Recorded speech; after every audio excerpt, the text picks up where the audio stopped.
Hi. So recently, I won this beautiful Schecter AM-6 from Sheet Happens.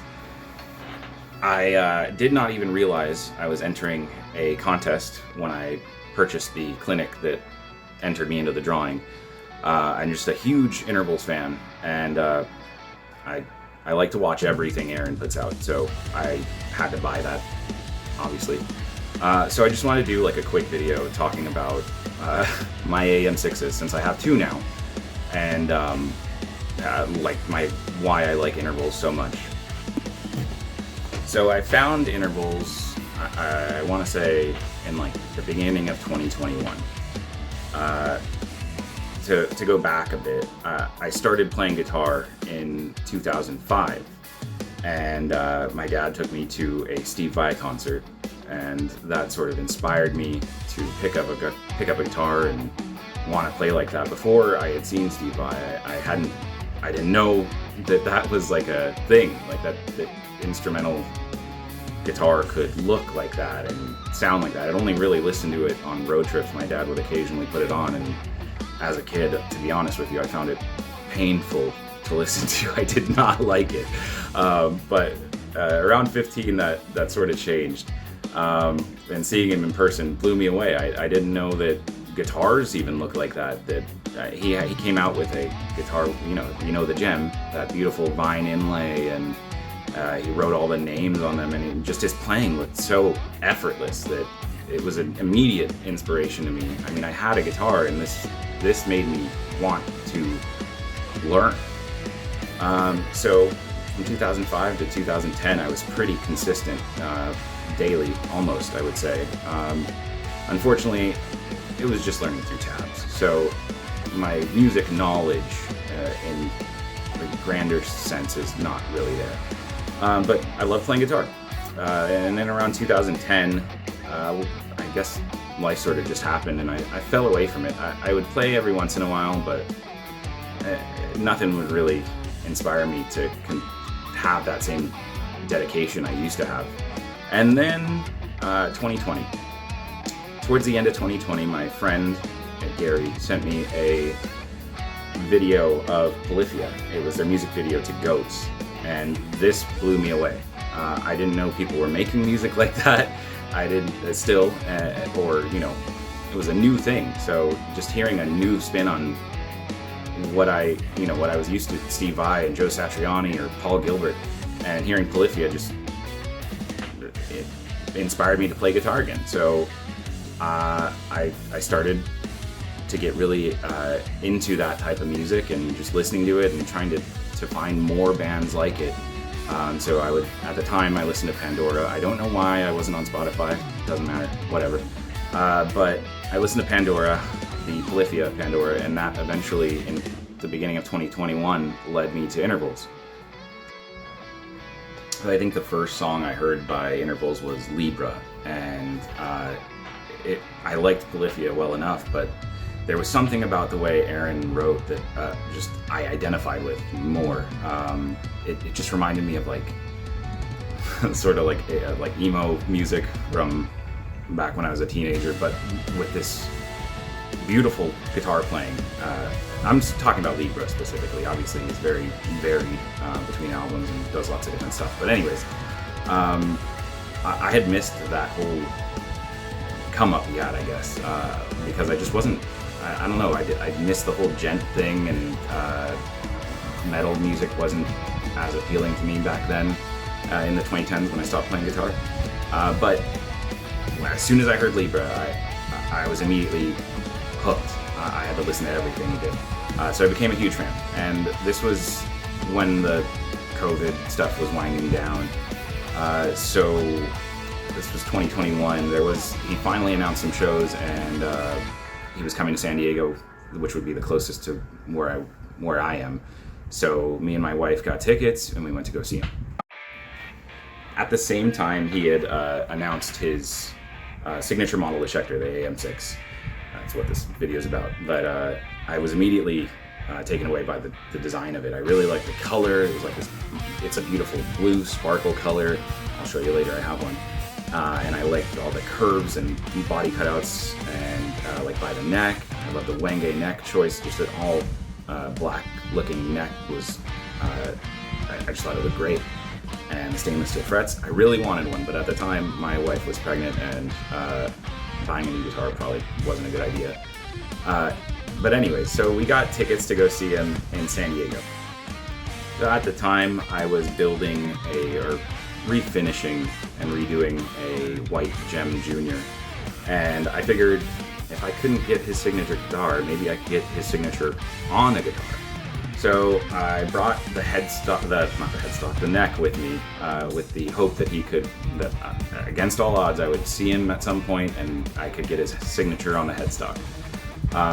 So we went to the show, loved the show, and afterwards me and my wife hung out outside the venue like a couple of weirdos, and they were nice enough to sign it for me. The whole band did. Their signatures are right here. And yeah, this is the finished guitar. It's a prized possession of mine, and really proud of it. So yeah, not only that, my wife was smart enough to grab this poster from outside the venue. You know, it was just gonna get thrown away anyway, so she got it down for me, and that was the first time I saw him. The second time was at the House of Blues in Anaheim. It was 2024. It was the Kill Iconic tour, and good time. Me and my sister went, and my brother-in-law, and it was a great show. Had a great time. I did not think I was going to meet them again, but I was leaving the venue and walking downstairs, and there he was at his merch booth. And my brother-in-law, while we were talking, mentioned that it was my birthday, and him and Jacob signed a poster for me. It's my favorite album, Circadian. They were nice enough to do that for me, and I was very grateful. They're super nice every time I've met them. The third time I saw them was in 2025. My mother-in-law got me some VIP tickets for my birthday, because again, this was going to be right around my birthday. And so we got to meet them. Yeah, me and my wife went. We got to meet them and talk to them. And at the time, I told Aaron how I wish I could get an AM-6, but I just haven't had the chance to. He said, "Don't worry, man, you'll get one." And he was right. So yeah, another souvenir, I guess, from that time was the set list. My wife spoke to the tech towards the end of the show, and he was nice. I'm sorry, I don't recall his name, but she spoke to him, and he gave her the set list, and again, very grateful. So all that leads me to this. My first AM-6, the Arctic Jade model that I originally saw and really wanted. I saw it on Reverb back in February, and it was, I think, $800, which is almost half of the price, so I had to get it. It was a B stock. There was a couple of blemishes, those being, I don't even think you're going to be able to see them on camera. Around the 12th fret, there is a black ink looking mark. I'm not sure what it is, maybe something they stain the neck with, I'm not sure. But that's it, just a little line here and here, and I guess made it half the price, so had to get it. Little did I know what was going to happen after. So I ordered it early February. It came a couple days later, very fast shipping, but I think that was sort of the culprit here. I'll get to that. So I get the box, obviously very excited, open it up, and I'm immediately surprised by the lack of packing safety stuff in there. So it just came in one box. There was no secondary box, which was surprising to me. I don't think I've ever had a guitar with just one box. So yeah, I take it out, and much to my dismay, this bridge pickup here was dislodged from the guitar. The ferrule and the screw had completely come out in shipping. It obviously took a really hard knock, and that's when I noticed this pretty sizable paint chip.